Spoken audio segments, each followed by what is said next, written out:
All Hit Radio.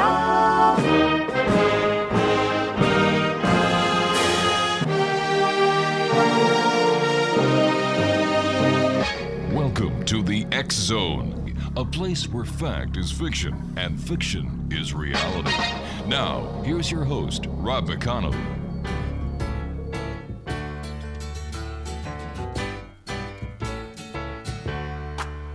Welcome back.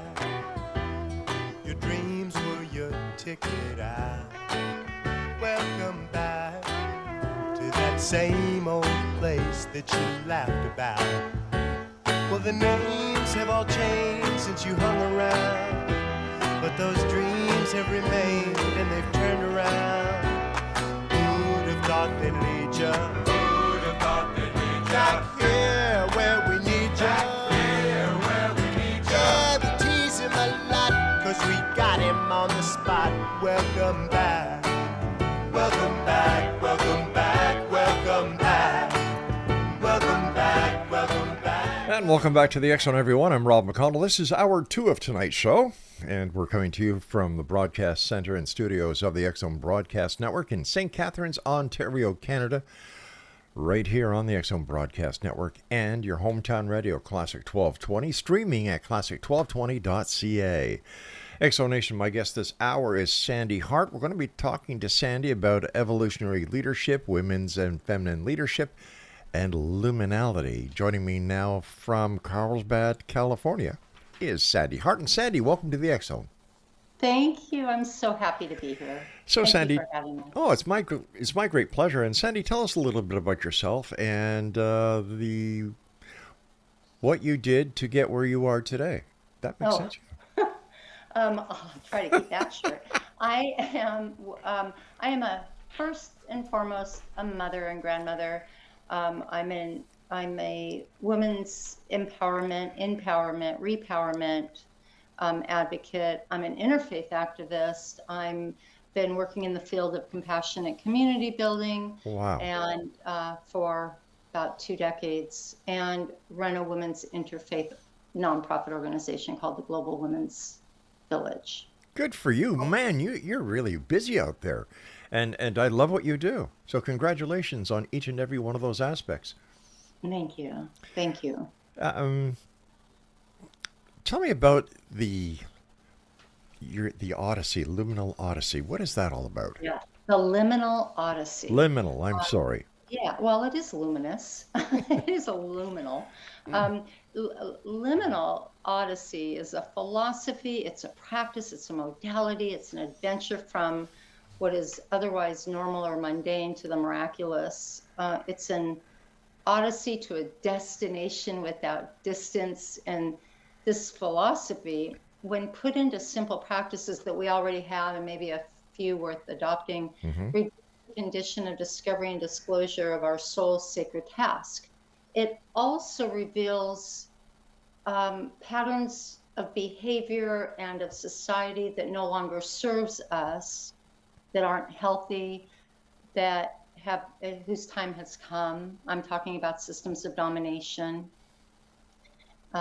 particularly, especially since we're speaking on evolutionary women's leadership. The two are so interlaced in my life, because without having written the book, The Liminal Odyssey, The Alchemical Power of the Spaces in Between, and putting this philosophy and these practices into place, I wouldn't have come to so many conclusions I had about what really evolutionary leadership is as it relates to women. And how did you come up with these philosophies, and how did you put them in practice? And what results have you seen? Well, it was a surprise to me. Well, I'll get there. It was a surprise to me how I came to this. I sat down to write a story of something that happened to me in 1982 at a No Nukes rally and music festival in Pasadena, California, called Peace Sunday. And I've been urged by my friends for, the time that I finally sat down and really got serious about writing this story. But for about 15 years, my friends have been urging me to tell this story that I kind of had forgotten about, because this was in 1982. I was 21 years old. And it was a pretty cool story. And I'll be happy to share that story as well. But to answer your question, the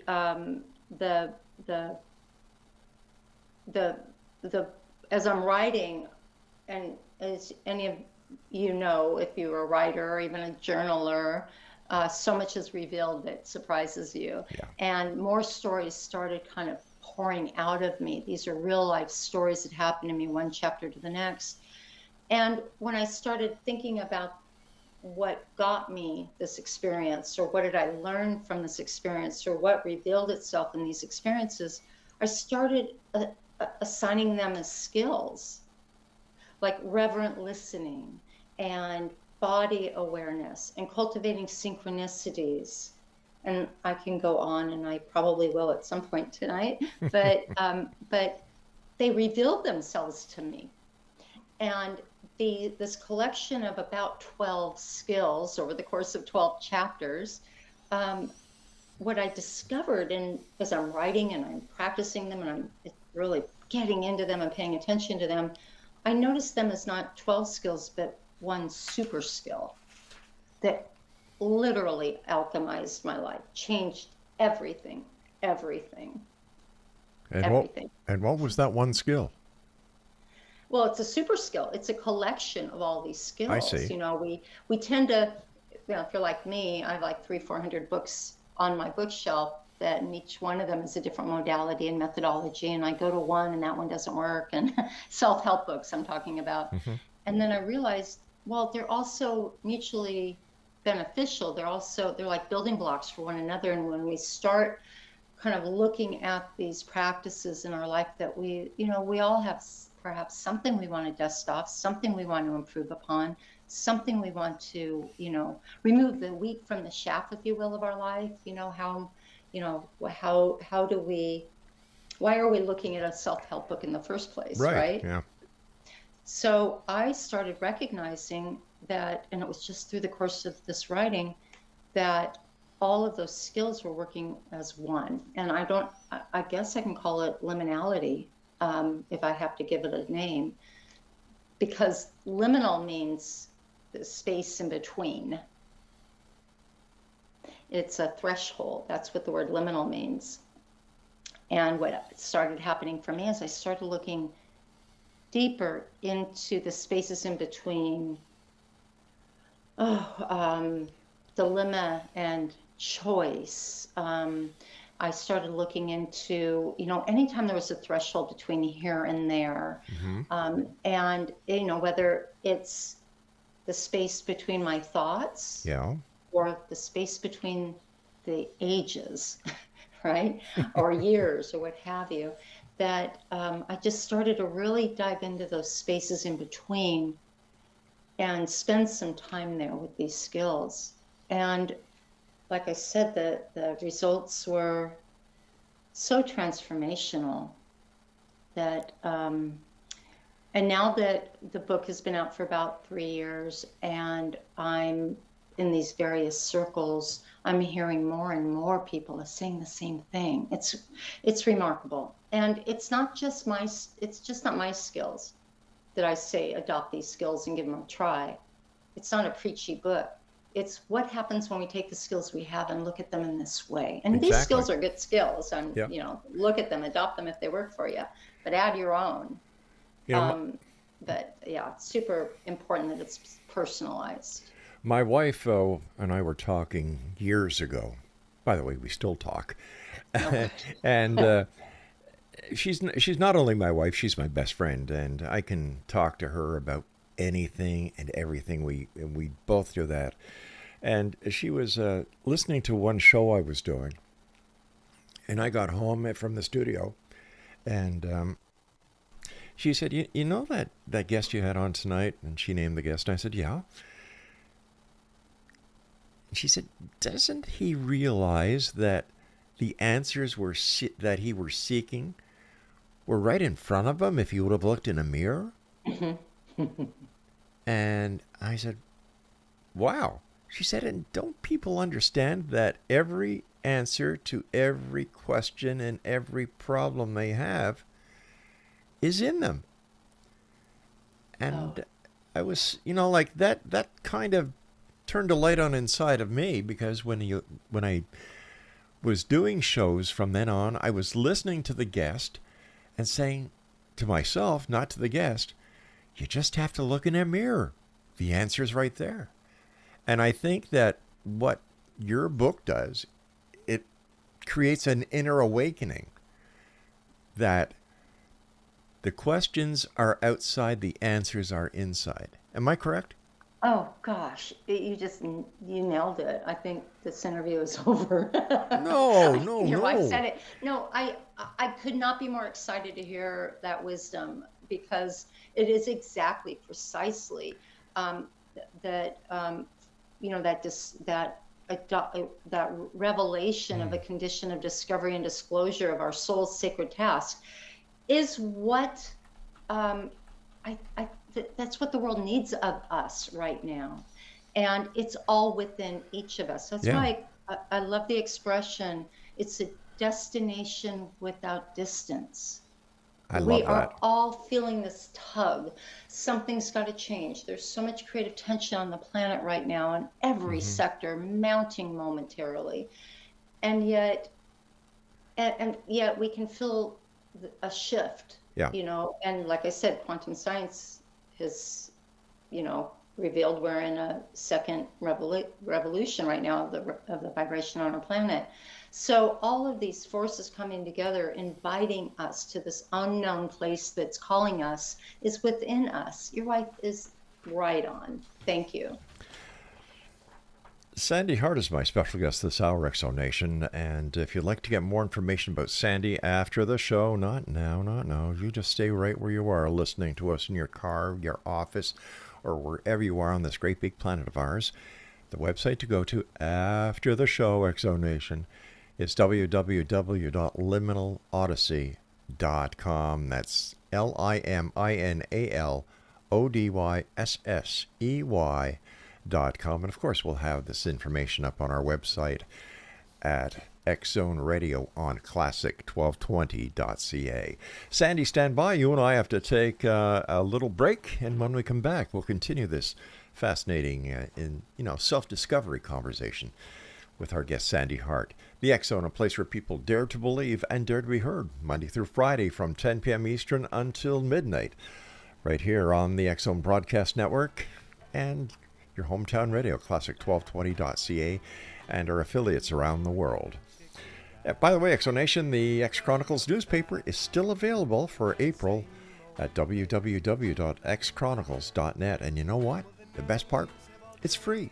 So is all the programming that we have available for you at xzbn.net. That's right, free. No obligations, no nothing, because we here at the X-Zone believe if you're not part of the solution, you're part of the problem. And we want to be part of your solution. I'll be back on the other side with Sande Hart. Don't go away. Welcome back. Welcome back. Welcome back.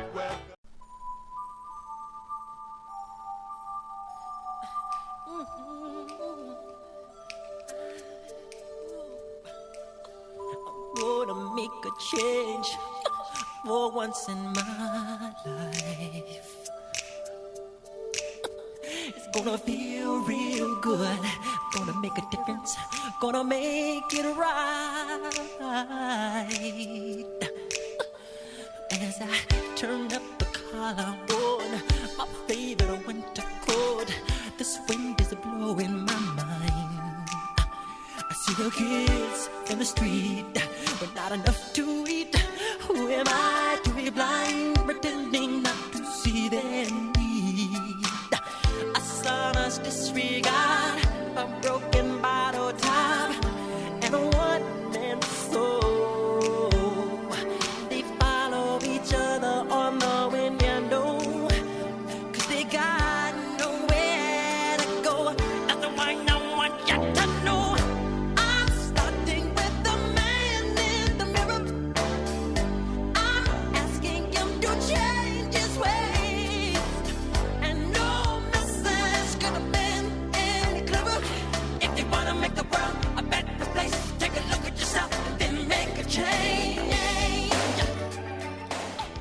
That's Michael Jackson, Man in the Mirror. And what a better song for this segment is not out there. My special guest this hour is S.A.R.A.H, and we're talking about evolutionary leadership, women and feminine leadership, and liminality. And she is the author of the Liminal Odyssey. Her website is liminalodyssey.com. Sandy, thanks very much for joining us tonight. And you must see a lot of changes each and every day doing what you do. I do. I surround myself with a lot of really amazing people, and I'm fortunate to do that. I think we all have that option. And I made that conscious decision. So it's good to be in good company on a regular basis. And I'm also married to my best friend. So that's wonderful, isn't it? Yeah. That is. So what is the story that led to the revelation and the theory of the Liminal Odyssey? Yeah. So it's actually the first chapter of my book called What About the Dog? What about the dog? And yeah, What About the Dog? Oh, I love dogs. I think you'll like the story. And it's what I was alluding to in 1982 at the Rose Bowl. I went to a known Australian music festival, and while everybody was there for the music, admittedly, because everyone who was relevant from the late 50s actually was there. I do remember Taj Mahal was there, and Jan and Dean, but also Joan Baez and Bob Dylan. Cow. The first time that they had been on stage together, like in a concert. Bette Midler, Mr. Stevie Wonder, Fleetwood Mac,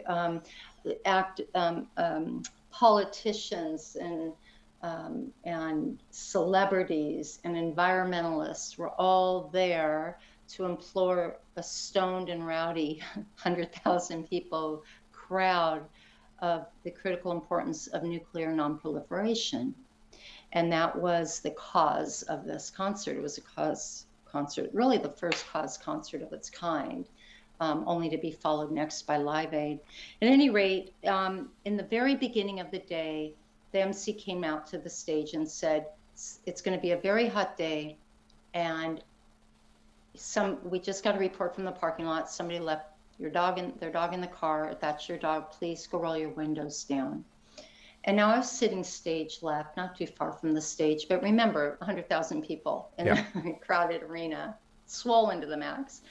And I couldn't stop thinking about this dog. I was just so idealistic as a young person, but I also was just really, there was something in me that I could not let go of. And I know Reverend Jesse Jackson came to do the invocation and start our day off. And when the first band was setting up, I started chanting, "What about the dog?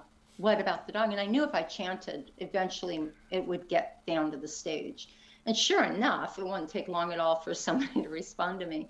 And they didn't. I was drowned out by that band. And then when the band was breaking down and another speaker was coming to the stage, I started again, but now my friends started with me.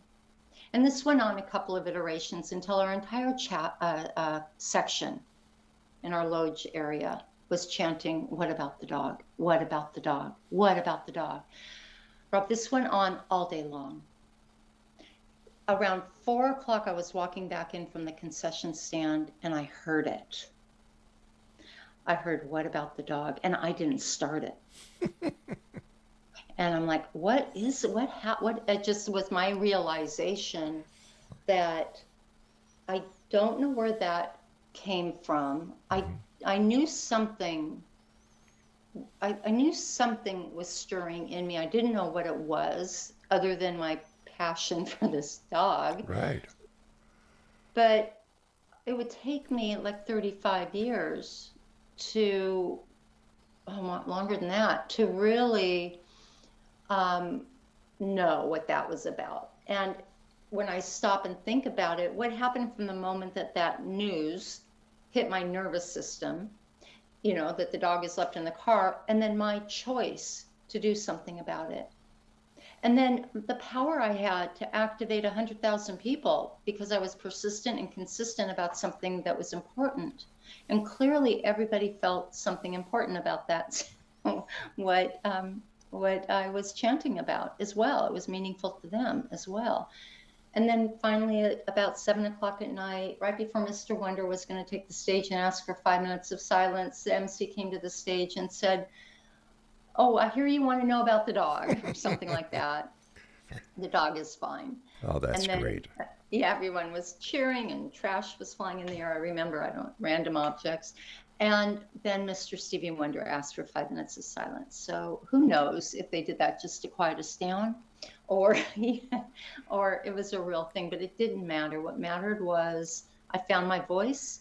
I knew I was not alone in my seat that day. I must have had an angelic force, prodding me and pushing me, and that was the story that revealed that to me.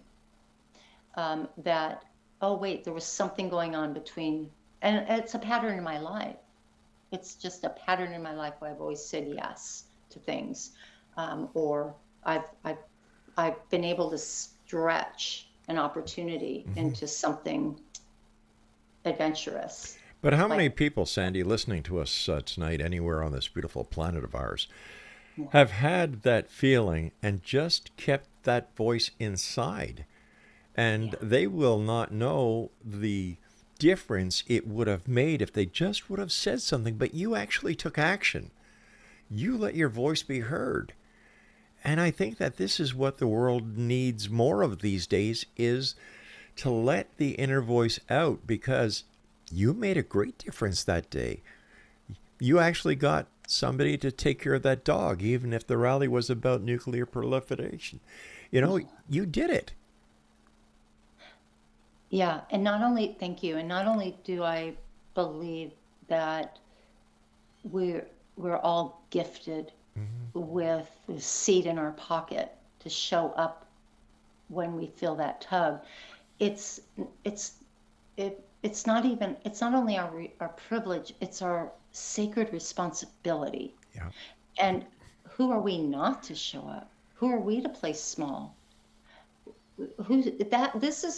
This brings us right to the conversation of women's empowerment too, and that is, we've been duped by patriarchy's charms, that this system of domination, that change isn't going to come from the masses. It's going to come from these leaders that look like this and have this power over us and are telling us, no, keep your, you're probably wrong, or you need us to make these changes. Yeah. This is, I think, where we're going right now, in a collective evolutionary impulse. I love history, and history has shown us that when a woman has been in charge of a country, for example, look at the Egyptians. Then you've got the different queens, Mary Queen of Scots, Queen Victoria, Queen Elizabeth, and so on. The country has been enriched because of the logical method. And then when you look at how men have run countries, well, you don't have to look far to see where I'm going with this one. Women in history Yeah. have made it strong. Exactly. And I understand the frustration, because I see it in my own industries where Pardon?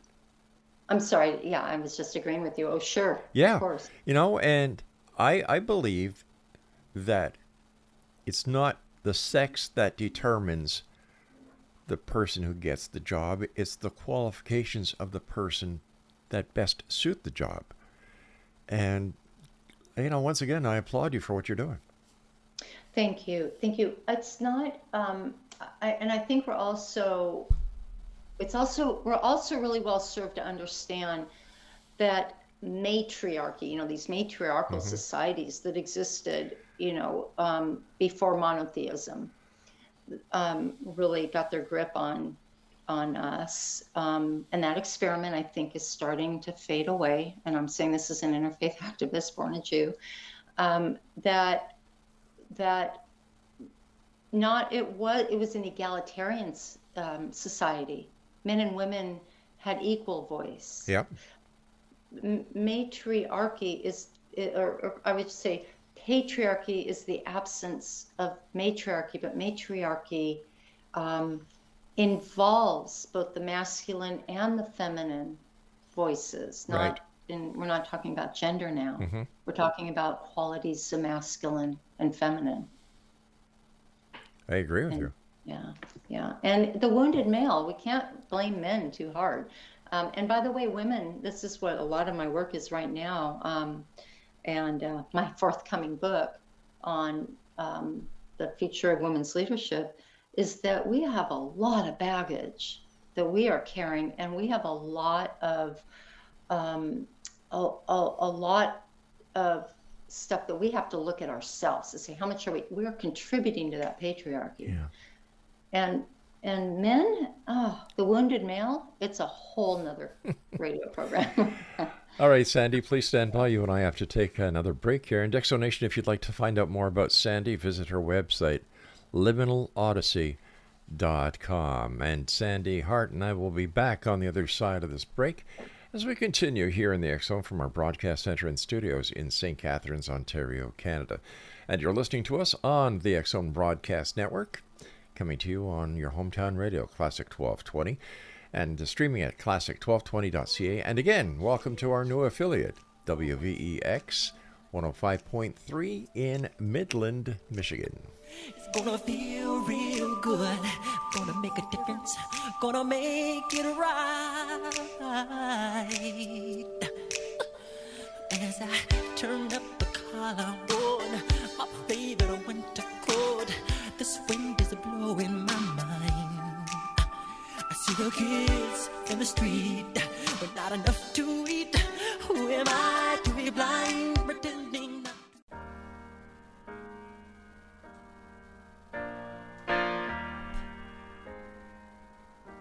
She can kill with a smile, she can wound with her eyes, and she can ruin your faith with her casual lies. And she only reveals what she wants you to see. She hides like a child, but she's always a woman to me.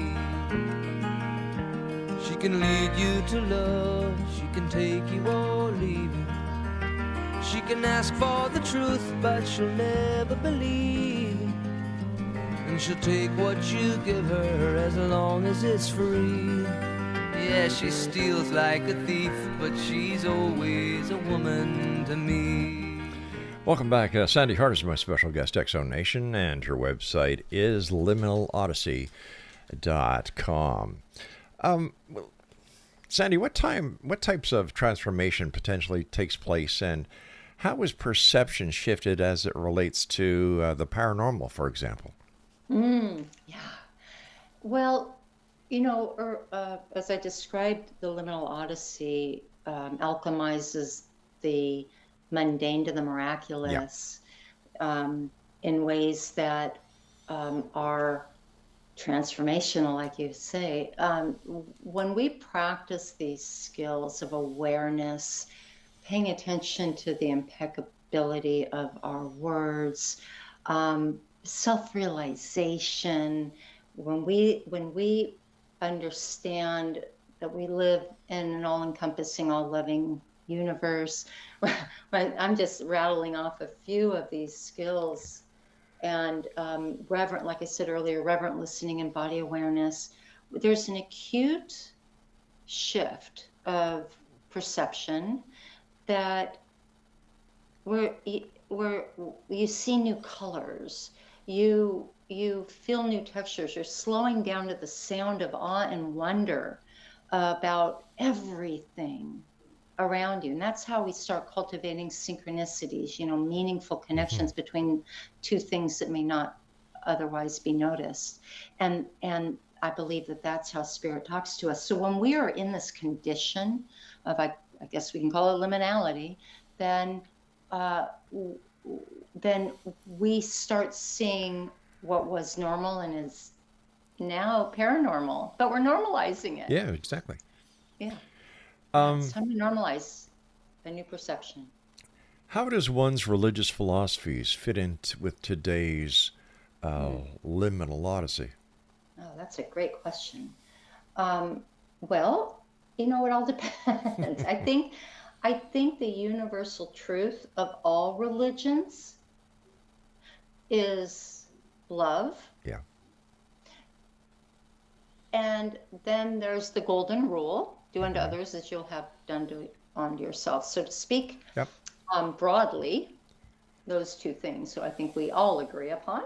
And what else matters, right? Mm-hmm. So there's, I mean, this is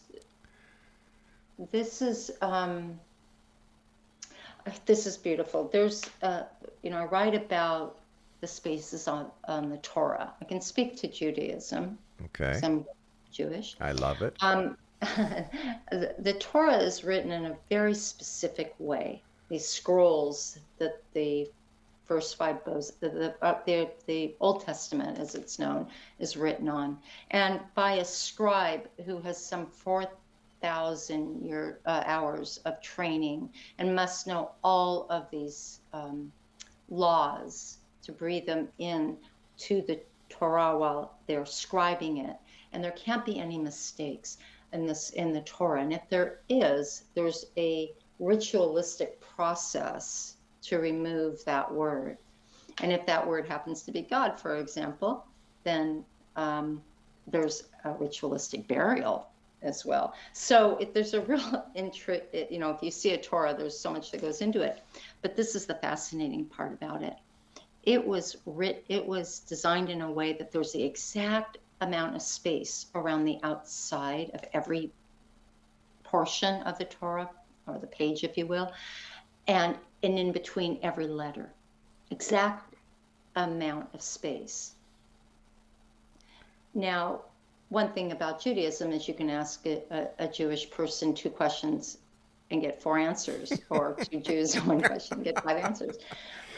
But this is fascinating, because what is that? Is the words may be written by man, but the spaces in between are where we find God.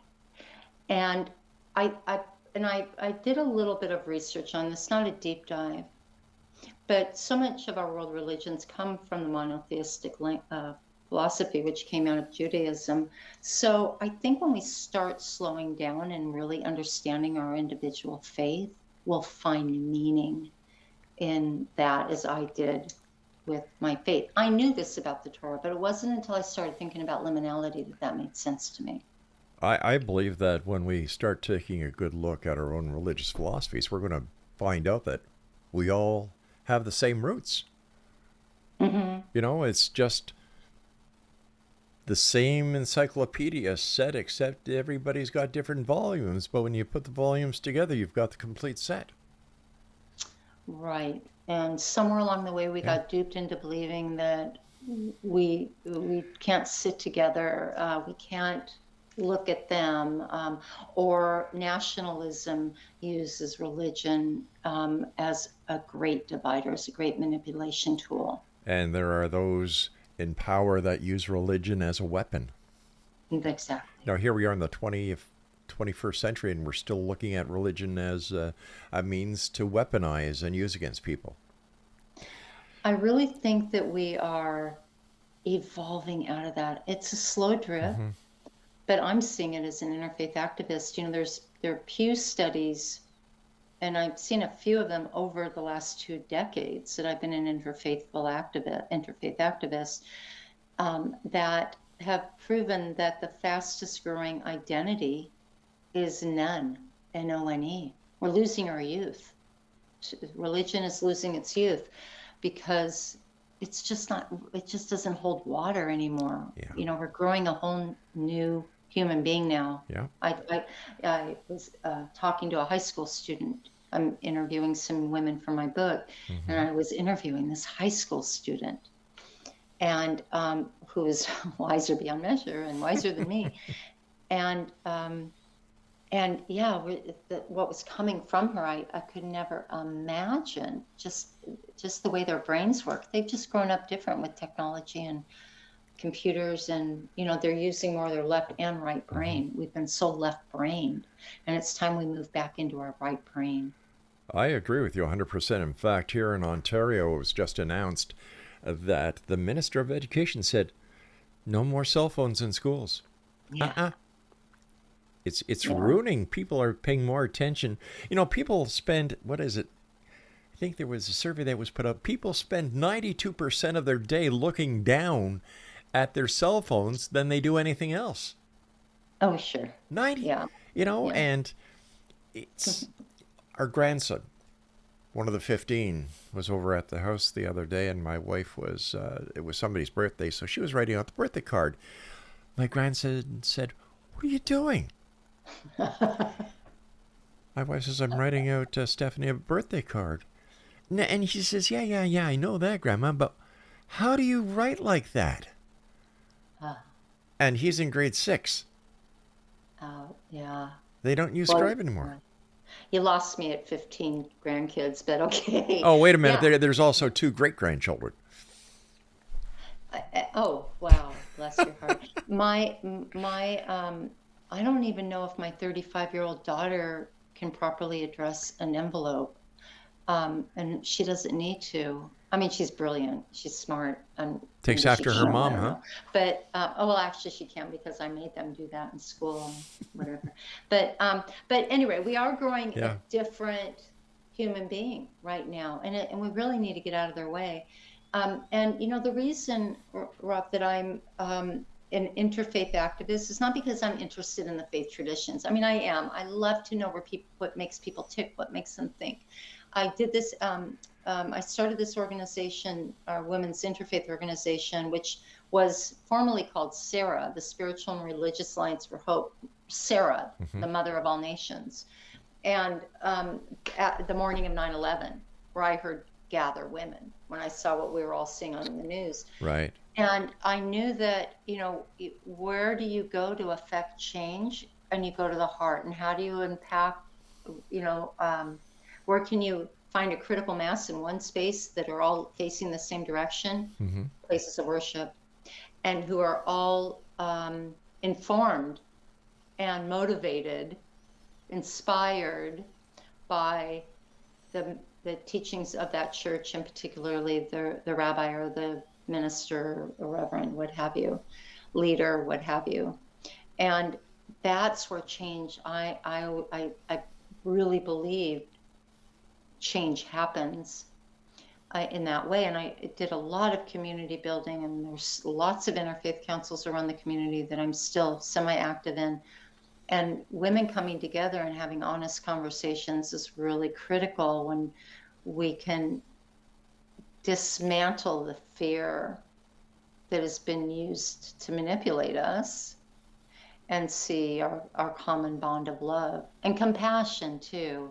I was a compassion activist. I still am. I train. I do workshops on compassion and integrity training, and the core values of compassion are really, as Darwin would tell us, is required for our survival. When he said survival of the fittest, he wasn't referring to the biggest and meanest with the sharpest teeth, the one that kills them all. He was referring to the fittest in terms of character, the most adaptable and compassionate. He wrote volumes on that. So that's where we can go. And I don't mind telling you, I was on the Women's Task Force for the Parliament of the World's Religions, this major conference that moves around the world every 4 or 5 years. And this last conference was in Chicago. About 7,000 people came. Usually you get up to 10,000. This is not, coming right off of COVID, or a couple of years after COVID. We understood the drop in attendance, but it doesn't matter. I thought, okay, what are we going to do to really implore this community? We've got everybody under one roof. I know, let's build a women's village. And that is what has really catapulted me. It launched me into a whole new liminality of really understanding why it's so important for women to take the helm. And Indigenous wisdom will have. have prophesized. Sandy, I've got to take my break. Please stand by. Go I right ahead. apologize. Sorry. But I want to talk to you about your woman's village when I come back, because I think it's a fascinating concept, and I love what you've done. And if there's any way we can help you get to where you need to go, just let me know. I'll be there for you. Stand by. This is the X Zone. I'm Rob McConnell. Sandy Hart and I return on the other side as we continue on the X Zone Broadcast Network and on your hometown radio, Classic 1220, streaming classic1220.ca. Yeah, she steals like a thief, but she's always a woman to me. Oh, she takes care of herself.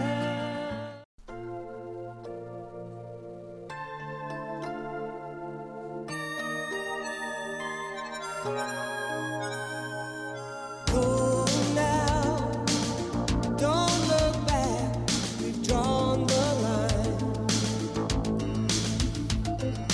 Move on, it's no good to go back in time. I'll never find another girl like you. For happiness it takes two. With fire and ice, a dream won't come true. Sarah, Sarah, storms are brewing in your eyes. And welcome back, everyone. This is the last segment of tonight's show. I'd like to thank all our guests tonight, as well as all the different affiliates that are carrying the show around the world and into the great beyond, including our newest affiliate, WVEX 105.3 in Midland, Michigan. And if you'd like more information about the X Zone Radio TV show, go to www.xzoneradiotv.com. If you would like to listen to any of the other shows that we produce here at the X Zone Broadcast Network, please, with our compliments, at www.xzbn.net. And if you have an idea of a show that you would like to produce or have done here with us, hey, send me an email. In fact, send it to our corporate offices and they'll get it back to me at admin, ADMIN, at REL-MAR.com. That's admin at REL-MAR.com. And they'll trickle it down to one of the producers who will get a hold of you and discuss, how we can help each other to make this a better world. Because if you're not part of the solution, you're part of the problem. Sandy Hart's my special guest. Sandy, first of all, thank you so much for coming on the show. I love what you're doing. And gosh, I'm glad you're doing it. Thank you. Thank you for giving me a place for my voice to be heard. And thank you for being such a generous host and your insight and your wisdom. And please give your wife a great big hug for me. I certainly will, Sandy. I certainly will. You and I have something else in common. The reason I started this show over 35 years ago was because I wanted to make a difference. Now, I was a police officer for a number of years, but because I came down with I came down with a degenerative hip, so I couldn't be a policeman anymore. So there were three things I wanted to do when I was a kid. I wanted to be in a rock and roll band, which I was. I wanted to be a cop, which I was. And my mom was an inspiration to me in broadcasting because she worked at CKGM in Montreal. She was a bit actor on CFCF TV in Montreal. And I said, well, no, gosh darn it, I'm going to get into broadcasting. And everybody said, yeah, sure. But anyway, I did. And the entire premise of the X Zone and all the other shows we do at REL-MAR, which is our corporate company, and the publications that we do, is to make one difference in one person's life each and every day. That's it. Mm-hmm. To make a positive difference. And to let people know what is out there, to let people know that even though they may feel that they've got this belief that they got to hide in a closet because they're afraid to say anything about it, I'd like to give them the forum where they hear other people. Yeah. And they don't feel so isolated. They don't feel alone. I wish I had a dime for every time I heard, well, you know what, Rob? I thought I was alone. No one's alone. You just have to listen, and you'll always find somebody who's willing to listen to you. And that's the secret that I don't understand why more interviewers don't understand. Everyone has a story. Give them the opportunity to tell it. So this is what we do, and this is what you do. Well, it sounds like you've accepted your marching orders on your sacred task, and you're doing it brilliantly, because it takes all of us to show up in a meaningful way. Yeah, there are thank you. times, Sandy, when I tried to get out of this business, and it's like fate says, no, get back to it. Yeah. And I've decided that, hey, I'm making a difference. I'm making people happy. I'm doing the best I can to serve my communities. And I'm giving people a voice, a way to get their message out there. So, yeah, okay, Fate, I understand. I'm not going to interrupt you anymore. Carry on, Macduff. Yeah, and that's what it's all about, from strength to strength. Yeah. From generation to generation. This is what we owe each other. Nobody is immune from being connected to anybody else. Nobody exists on this planet alone. And when we operate in a condition of enlightened self-interest, meaning with an understanding what I'm doing, what makes me come alive, is good for you, and what I do for you is good for me as well, where it's mutually a beneficial expression, then imagine a world where everybody did that. Yeah. There would be balance in our society. This is what feminine leadership is. Whether you're gendered male or female or don't identify at all, it's feminine leadership when you're collaborative, cooperative, and practice this condition of enlightened self-interest. Because we have to take care of ourselves too. I understand that, but you know what? Also, why I think that a lot of this is coming to the surface now is because men and other people are realizing, number one, we're all the same. Get rid of the different pigment in our skins. We're all the same. There is no different looking person on the inside. We're all the same. We all live on this beautiful planet. And ladies have always been nurturing and caring of their children and other children. Like, gosh, my wife feeds the neighborhood when they come over to play with the kids and the grandchildren, because you take responsibility. And are you your brother's keeper? You darn right you are. Right. We all have to take responsibility. And I think that is why it's Mother Earth, not Father Earth. Mother Earth. Yeah. Like Earth, we are the givers of life. Yes. We are the sustainers of life. Our womb is the first ocean. Yeah. All life comes through us. And so when we accept that responsibility and that privilege, and we hold our shoulders back and our chin up, and we honor ourselves, that's where it begins. That's why the